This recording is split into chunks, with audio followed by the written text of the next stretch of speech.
In this tutorial, we're going to learn about a website called Socrative.com. And this really is one of my favorite educational websites that's out there. And there's also apps for this, iPad apps as well as iPhone apps.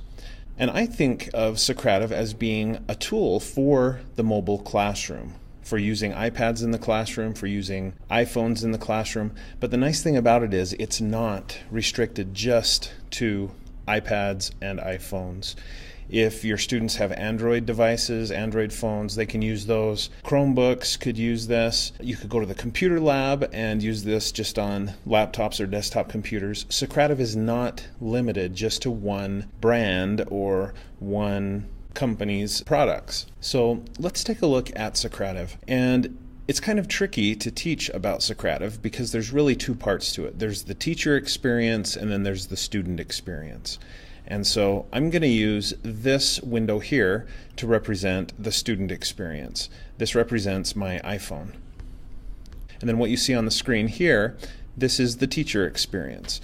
And honestly, I mean, it doesn't have to be on a computer or a laptop. It could be on an iPad. The teacher experience could be. But in the example that I'm going to show right now, the screen that you see here is the teacher's experience. Okay, just one quick mention of why you should even watch this. Basically, think of Socrative as being a replacement for expensive clicker systems. Many teachers and schools have used clicker systems over the years as a way to engage all of their students. And here are just a few images of different kinds of clickers that are out there. And they range in price from fairly reasonable to very, very expensive. It's easy for students to accidentally take these or to break them. And so Socrative really makes these obsolete. Maybe not completely, but pretty close to obsolete because of what Socrative can do.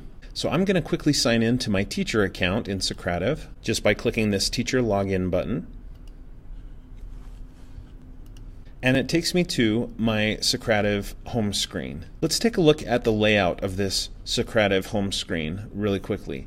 You can see in the upper left corner you have the dashboard, and that's really what I should call this, is the dashboard, not the home screen. We also have a Manage Quizzes button or tab, and then you have a Live Results tab here for when you're actually conducting a clicker activity. So it's important to know about these tabs here in the upper left. In the upper right, you have settings, and this is where you can go to clear your room. So let's say at the end of a class period or at the end of a day, you can go in, and if there's students still lingering in your Socrative room, you can clear them out. You can also go here for your profile, and you can change your room number, and you can get some help and some other things. So that's important too. But really the heart of Socrative is here on the dashboard, or what I called the home screen earlier. These four buttons, these really are the heart of Socrative. If you've already created a Socrative quiz in the past, you can start that quiz just by clicking on Start a Quiz. And I'll show you what that looks like. So I'll click on Start a Quiz, and this brings up a few quizzes I've made and saved over the years. These are the more recent ones, but if I click on All, it gives me the entire list. And then I select a quiz that I would like to use with my students. Before starting this quiz, I get to decide, is this student-paced? In other words, does each student get to decide when to move on to the next question? Or is it teacher-paced? If it's teacher-paced, I get to decide, okay, time's up, it's time to move on to question number 2, question number 3. So you as the teacher need to decide that. Do you want it to be student-paced or teacher-paced? Now you'll notice that there's two options for student-paced. One is immediate feedback. So as soon as they enter their answer, they will know if they got it right or wrong. The second is not immediate feedback, but they'll be able to go forward and backward. So partway through the quiz, they could go back and work on earlier questions. Why? Because they haven't really submitted it yet and they haven't received immediate feedback. So they don't know what the right answer is.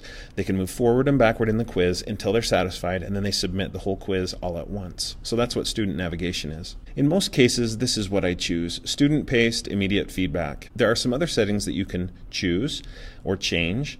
You can disable student names so that it's anonymous. You can randomize the question order to make it harder for them to cheat. Same with randomizing answer order.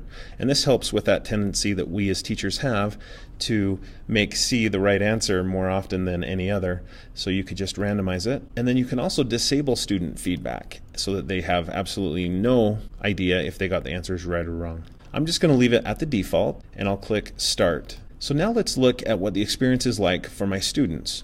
If I'm in a class, let's say of 32 students, and I have started this activity, what will my students need to do in order to get into this activity and be able to participate with it? Well, this is a student iPhone, let's say, but the experience would be very similar on any other device, an iPad, an Android device, a Kindle Fire, or a similar tablet, or on a desktop computer, or a laptop computer, or a Chromebook. It doesn't really matter. But the idea is that the students would need to go to Socrative.com using Safari in this case, or whatever other browser they have on their device. Now, just as an aside, there is a Socrative student app, and there's also a Socrative teacher app in the App Store, but it's not really necessary. It's kind of nice. If you're going to be using Socrative a lot, you should encourage your students to download that Socrative app, but it's really not necessary. They can just open Safari or Chrome or whatever browser they want to use, type in Socrative.com and go, and this is what it'll look like. This is just a mobile version of the same website that I went to as a teacher. Notice in the upper right corner we have this symbol here that looks like 3 horizontal lines. If the students tap on that, it gives them some options, and one of them is student login. So they would tap that student login button, and it asks then for the teacher's room number or room code. The student would then tap right here in the text box and enter the room number. You can see my room number here at the top of the screen. So the students would type that in, tap join room, and that quickly this student is connected to my room. Now you'll notice in the teacher view here in the upper right corner, it tells me as the teacher how many students are signed into my room. 1 student is now signed into my room. Now when I created this quiz, I made question number 1 be enter your name. And so this student has to tap to put in their name, tap done, and then question 1 will appear.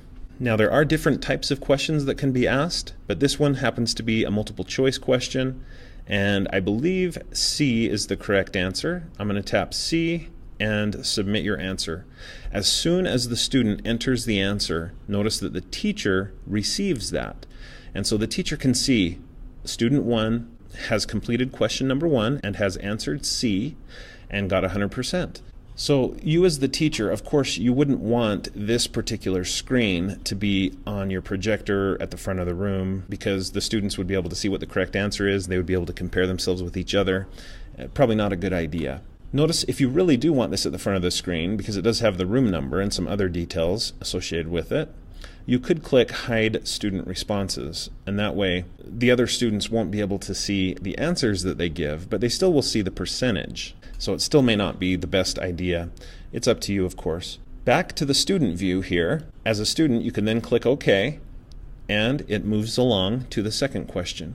I believe that's A. Submit answer. Correct. Tap OK. And so the students just continue to answer these questions until they're completely done with the quiz. When the quiz is over, watch what you can do. As the teacher, you can go up and click Finish, and Socrative gives you 3 different options for where to go next. But these 2 are really excellent. Notice you can click View Chart, and it takes you here so you can see what every student answered. You can also click Get Reports, and this will export a report for you in Excel. And notice that the Excel format, it's the whole class. It'll list all the students and all of their answers and the percentages and all that. Or if you prefer, you could instead get individual student PDFs, or you could get both if you prefer. So this would be a report for each student. You could hand them out to each student saying, out of these questions, these are the ones you got right, these are the ones you got wrong, these appear to be your strengths, and these are your weaknesses. You can also have a question-specific PDF. This is more for you as the teacher. You can see, these are the questions that my students struggled with. Once you've decided which ones you really want, you can decide how to receive these reports. Do you want them emailed to you? Do you want to download them? Or if you connect your account to Google Drive, you can save directly to Google Drive. I'll just click Download. It downloads those reports. Because I had more than one report, it downloaded them as a zipped folder. So I'm going to click on that to unzip it, and then I can double click on that zipped folder, and you can see that it gave me an Excel spreadsheet with the students' names, the answers that they entered, and their total percentages. What's their total score percentage? How many questions did they get right? So that's the Excel view. We also have this question view, and we have this student view. So student 1, this is how student 1 did. It's a report for the student, basically. When you're done looking at that quiz, you can click Exit, and you're done. Now notice student 1 is still in my Socrative room. So to change that, I could go up to Settings and clear my room. Now let's say I wish I hadn't exited out of that screen and I want that report back about how each student did. Fortunately, you can just go here to Manage Quizzes on this tab and click on Reports, and there's a record of the recent reports that you have done, and then also all the reports of the activities that you've done. So I'm going to go back to Dashboard, but I just want to say I think Socrative is an amazing replacement for a clicker system. And even if your students don't all have iPhones or iPads or other mobile devices that are smart, like smartphones or tablets, you could still pair students up. You could go to the computer lab. There's lots of ways you could use this, even if most of your students don't have smartphones or other devices. Now that's just one activity that you can do with your students. In addition to starting a quiz, you can also start a space race. And this is the same experience, basically, except in the form of a game. And basically you just go here and select a quiz. I'll do that same quiz. You decide how many teams you're going to have in your classroom, and then auto-assign the teams. If you prefer, you can have the students select their teams, and you could even direct them on how to do it. So you could make row number 1, you're going to be team 1, row number 2, you're going to be team 2, or table 1, table 2, that kind of thing. I generally just choose auto-assign teams, and it just randomly puts them into teams. Next, you choose the theme of the space race that you're going to do. Are the teams represented by rockets, bears, bicycles, bees, spaceships, unicorns? You get to decide. I'm going to go with B. Next, do you want to hide student right and wrong feedback? Yes or no? I'm going to say no, and then click Start. Now, because there's only one student in the room, this is going to be kind of a challenge to show, but you can see here the student experience is going to be very, very similar, identical in fact, to when we did the quiz, but this time it's just a lot more fun. Each time the student answers the question, their rocket, or in this case their bee, advances across the screen. And so you have this race to see which team can finish first. And I love that this is collaborative. The students, even if they don't know who's on their team, they probably will feel a sense of responsibility for helping that team do better. And so they'll do the best they can in this activity to try to help their team win. Now, when one of the teams makes it all the way across, they have won, but the activity actually continues until all of the students have answered their questions. Now, you as the teacher, you could stop the activity whenever you want. Sometimes when I do this, it's just taking way too long, and so I put my mouse on the screen and I say, whichever bee or rocket makes it to my mouse wins the game. And so you can end the game whenever you want, just manually end it at that point. When you're ready to end it, just click on the Finish button in the upper right, and then just like before, you can get a report, you can view a chart, or you can just go back to the dashboard. We have two other kinds of quizzes or questions, really, that you can ask your students. In addition to a quiz that you've created beforehand, or a space race that also uses a quiz that you've created beforehand, you can also just do a quick question. Anyone that's taught in the classroom knows that you don't always plan every single question that you ask the students. Sometimes you get a brainstorm in the middle of a lesson that, this is a brilliant question that I should ask my students at this point. Well, with Socrative, you're going to wish you had gone in and made a quiz that involved that question. But fortunately, they have this option for a quick question. So you can just click that, and you can say to your students, okay, in this book that we're reading, do you think the character of Julie, did she make the right decision? If she did, I want you to select multiple choice option A. If she made the wrong decision, I want you to select option B. So you can see what the students get. They just get A, B, C, D, E, and they can put in their answer and then tap Submit Answer. Again, you'll have to decide if you want this on the screen visible for your students to see. They may copy each other's answers if you're not careful. They might just look at what's the most popular answer. So what I love about this quick question format is you don't have to think ahead, you don't have to plan ahead, even though of course as teachers we like to do that. Sometimes you have just a brilliant idea during the class. You don't have to do any preparation. You just simply, here on the dashboard, just click quick question, choose multiple choice, true, false, or short answer, and the students will have that ability to answer your question. And you can just pose that question out loud. You don't have to write it on the board. You don't have to type it into the website. You can if you want to. You can just click here and you could type the question in. But if you would prefer not to, you don't have to. Back on the dashboard, there is one final type of quiz or question that you can ask your students in Socrative, and that is the exit ticket. Many teachers are familiar with this already. The idea here is that before you leave the classroom, you have to give me a ticket in order to exit the room. And this ticket is usually something like, what did I learn? What did I enjoy? How well did I understand the lesson on a scale of 1 to 5? Or whatever your exit ticket might be.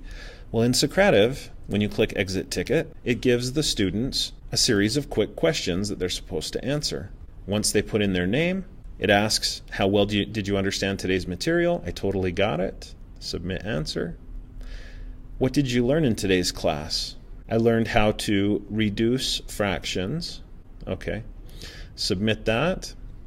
And then please answer the teacher's question. And so this is where you could write a question on the board each day that changes, and the students will have to answer that question, tap submit. So some teachers love this, some probably never use it, but I like that it's an option that I can use when I want to. All right, back to the dashboard. So that's really the heart of Socrative. The only thing left that you need to know about Socrative before you start using it is how to make your own quizzes. For these two types of questions, quick questions and exit tickets, you don't need to do anything to prepare. But for these two, starting a quiz or a space race, you will need to know how to make your own quizzes. So I'm going to hide the student iPhone, and I'll go back. In the upper left corner, I will click on the Manage Quizzes tab.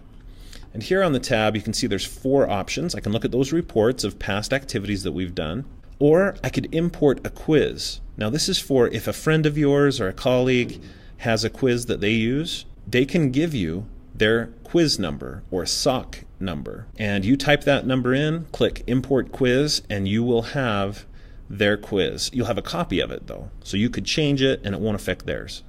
Okay. There's also a template you can use to import from Excel. I have never done that, but it's probably not very hard. I'm going to click back though, because more often than not, there's probably only 1 or 2 people at your school using Socrative, and so you might not be able to import their quizzes from other people. They might not teach the same thing you teach. So more often than not, you're going to have to create your own quiz from scratch. Luckily, it's really easy. You just click this button, name your quiz. You get to decide if this is a shareable quiz, yes or no, and you can change your mind later, and then start building your questions. I'm going to start with a short answer question, so I'll click short answer. How do you say hat in Spanish? If you want options for how that text looks, you can click formatting, click the button, and now you have a little bit of formatting, bold, italicize, underline. You can also put in some superscript or subscript, which is really nice, of course, for math. Next up, this is a short answer question. Typically, you don't mark those as correct or incorrect. But in this case, there is definitely a correct answer for how to say hat in Spanish. So I'm going to click Add to add a correct answer. And the answer would be el sombrero. But that's not the only possible correct answer. So I could click Add again, and I could just put in sombrero without el. Sometimes people will just say it that way. Or it could be el gorro in some countries, depending on the kind of hat you're talking about. It could be la gorra. And so there are several different possible correct answers.